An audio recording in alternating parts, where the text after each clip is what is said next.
the feminine flow of abundance and how to align with success.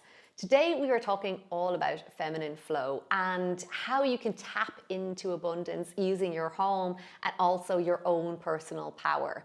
My name is Patricia. I am the founder of Powerhouse Feng Shui. I've been teaching Feng Shui for eons, it feels, at this stage, but I've also helped thousands of women step into their power using their home as a conduit for change and transformation. I believe that, and I know that every single woman has so much amazing innate power within them, and it comes from harnessing your feminine flow. Now, you may think this is a bit woo-woo, but what we're really talking about is getting amazing results in your life so that your life feels like you're actually in flow. Feng Shui is all about living a life of flow and abundance and ease. And I really want us to reimagine what Feng Shui is all about. I feel like the conversation around Feng Shui is so defined by thinking that it's about moving furniture and changing things and chopping, knocking down walls and putting in trinkets and becoming a minimalist. And that is not what it's about for me. What it's about is it's a way of life. It's defining a way of life where we're actually using the philosophy of Feng Shui to define how we live our lives, how we embody the flow of life. So Feng Shui comes from the philosophy of the Tao and Taoism. Taoism, you may not have heard of this, it comes also through it's an ancient Chinese book that really defines a way of life by moving with studying nature. And that's essentially what the amazing alchemists who divined Feng Shui did. They went outside and they studied nature. They studied the cycles of life. They studied the cycles of each of the elements and how these elements worked and interacted together. And they really noticed powerfully the impact of and how plants, animals, the planet, the earth, all worked in synergy with the Yin and Yang philosophy. So if you ever think of Feng Shui, like one of the symbols that will always come up into your mind is the Yin and Yang symbol. But the Yin and Yang symbol, like, why is that so? And what really we want to harness in is our up until now, which is really nice, as we've moved into cycle 9 in Feng Shui, there's all different cycles, and there's a 20-year cycle that kind of defines the kind of overarching energies. And in 2024, we moved into the cycle 9, which is really connected to the feminine energy. Yes. Because cycle 8 was actually very much connected to the young male energy. So we would have seen in the previous 20 years a lot of young men coming into a lot of power, a lot of wealth, a lot of abundance. The good news for us in this cycle, as the middle to older woman, middle-aged woman from 30 plus, it is our time actually to really step into our power. And I love that my program is called Powerhouse because it's about being a powerhouse, something of a lot of energy. The thing is that the energy of that cycle 8 would have been very yang orientated, very masculine orientated. There is nothing wrong fundamentally with being in the yang energy, like nothing fundamentally wrong with it, but it's how much yang energy are you in? How much push are you having to make to see things happen in your life? Because the old mechanism for manifesting and for success has been, which, don't get me wrong, is set your goal. I always talk about having a vision for what it is that you want and taking action. But there are times to take action, and then there are times to allow. And this is that dance between the yin energy and the yang energy. The dance of when you, first of all, take some time to go inside, look after yourself, nurture yourself.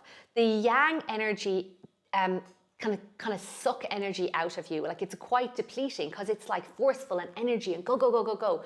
And if you are too much, like, and this is kind of like a swing of the pendulum, if you go way too much into the yang energy in your life, or your home is way too in the yang energy, it's going to be exhausting. Whereas if you are 2 in the yin and you're like, I just want to curl up in a ball and put my duvet and stay in bed all day, nothing's going to happen.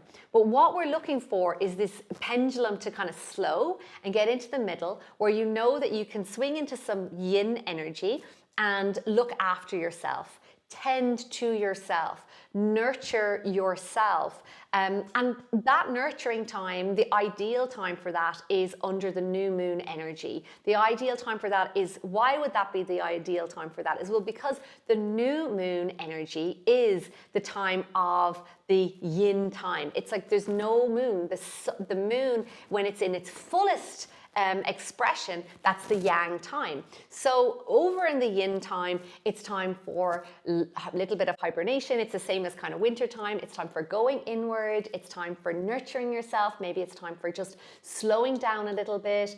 Time journaling your intentions. I often tell our community, and have done some things about rituals around new moons and celebrating full moons and new moons, but my guiding one is always sitting at the new moon and writing my intentions for that new moon. So you're harnessing and planting those seeds for that new moon, and then it can kind of swing into action within 6 months. That's typically how it is. And there's Toby, my little dog, getting into a bit of yang energy. He's very yin sometimes, and he's just like cuddled up in a little ball, doesn't want to go anywhere, doesn't want to do anything. And then as soon as it gets to, oh, it's time for a walk, he's out and he is yang, you know? And that's where we can learn from nature. Like, I just think it's quite amazing, actually, watching him as like a personal study. And one of my friends says, like, it's Toby, the Tao of Toby and the teachings of Toby, because he teaches me so much about rest and the power of rest. And this is a really important thing, I think, for women in this energy, the feminine flow. Whether you are in your, like, menstruating or not, it's really important to give yourself some time during your month to go in, you know. So either use the new moon energy, or use the time of your bleed to be that time to nurture yourself, to look after yourself. Don't push yourself as hard. Sit down, allow yourself to plant those seeds, and then when the full moon comes and come into that full moon time, you can really start to express, and that's when you see the birth of different things happening. The same thing goes from a feng shui perspective. And I just have here on my thing of like feng shui being a way of life. I was talking to one of our Powerhouse members recently, and she said to me that, like, you know, when she first joined our program, she was just like, okay, take action, put everything in, put the remedies in, go. And she had everything done. This is many years ago. She's been in our program for so many years. And she said, do you remember, Patricia? I said, I know. She said, I really needed the money and I wanted the change and blah, blah, blah. And I was like, yeah. And one day on a call, she was just like, I've done everything and why is things not happening? And I was like, you have to take time. You have to now have fun. And she literally could not believe her ears. I was just like, just go have fun. Just go enjoy yourself. Like, see, you've got it done. Your house is now balanced and harmonized, and now you've got to have some fun. And she was like, oh. And she had this like aha moment where she realized that she thought, she had a belief that she needed money to have fun. And then she was like, oh my God, not that, you know, she needed money to have fun, but she was like, oh no, I can actually just go have fun, like just go out and enjoy myself.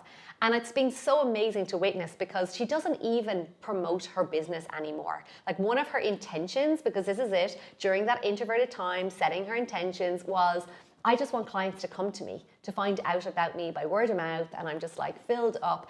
And she doesn't do any marketing or any promotions for her business now. And she's fully booked out, she's thriving, and it's just gone from one thing to the next to the next. And that's part of this feminine flow, is that, like, she did do all of the action, you know. She joined our program, she said yes to her future, she put her remedies in, she balanced her home, she set her intentions, and then I was like, okay, now trust the flow of life. You've set the intentions, you've balanced your home, allow the flow of life, go have some fun.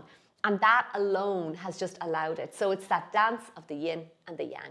I hope this has been insightful for you. I would love to hear what you are going to do for yourself over the next yin cycle or yang cycle to allow yourself to bring in more love, success, and ease in that kind of feminine flow, which is working with the Tao. If you haven't already checked out my Feng Shui mini course, I would love to invite you to join us to check it out. This is an incredible program where I teach you about the fundamentals of Feng Shui and how it actually works, because it's one topic that honestly I'm here to hopefully re-educate people that it is not just about the aesthetics, it's not just about the physical environment. It's such a deep process and practice that can support you in every area of your life. So do go and check out our Feng Shui 101 course. If you've enjoyed this video, please do subscribe and like. Thank you.